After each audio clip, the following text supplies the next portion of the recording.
Dan untuk melihat jalannya aksi unjuk rasa sudah ada rekan kami Lineke Utsieki di Jalan MH Tamrin Cikarang Selatan. Lineke, bagaimana jalannya unjuk rasa hingga sore hari ini?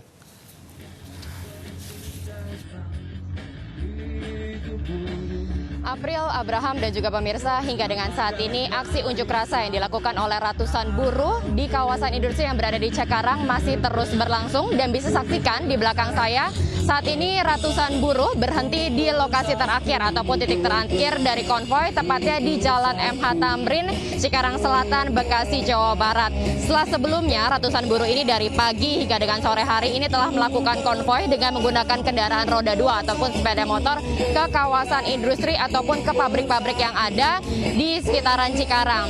Tadi pada saat melewati kawasan pabrik, mereka memang para buruh ini sempat berhenti sejenak kemudian untuk menyampaikan dukungannya, karena kalau kita lihat memang di sejumlah titik pabrik ini terdapat sejumlah buruh kemudian yang memang juga melakukan aksi mogok di perusahaannya masing-masing. Ini kemudian mendapatkan dukungan dari ratusan buruh yang melakukan konvoi.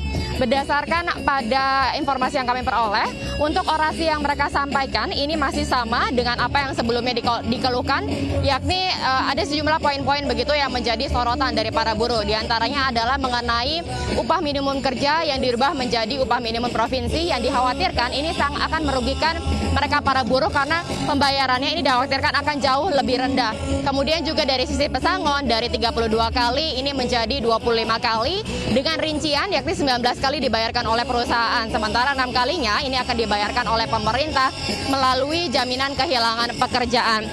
Tidak hanya itu saja, pasal-pasal lainnya yang kemudian mereka keluhkan ataupun poin-poin lainnya adalah mengenai perjanjian kontrak kerja.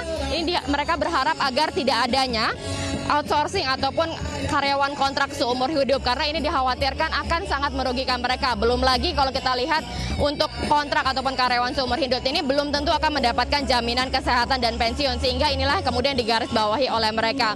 Kemudian juga mengenai tenggat kerja ataupun waktu kerja yang dinilai tidak boleh mengeksploitasi para pekerja buruh.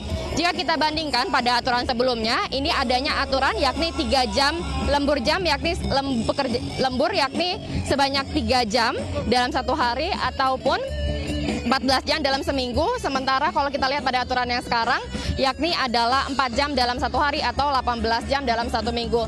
Tentunya masih ada sejumlah pasal-pasal kemudian ataupun poin-poin yang dikeluhkan oleh para buruh. Kalau kita lihat memang selain dari orasi yang disampaikan, di posisi saya berdiri sudah ada sejumlah pengamanan yang terdiri dari aparat gabungan, tidak hanya dari TNI dan juga Polri, tapi kalau kami lihat di sini juga ada Dinas Perhubungan yang akan siap membubarkan massa, yakni tepatnya di pukul 6 sore. Informasi terakhir, nanti hingga dengan tanggal 8 Oktober mereka masih akan terus melakukan orasi ataupun menyampaikan aksi unjuk rasa ini hingga nanti tanggal 8 Oktober. Kembali ke April dan juga Abraham.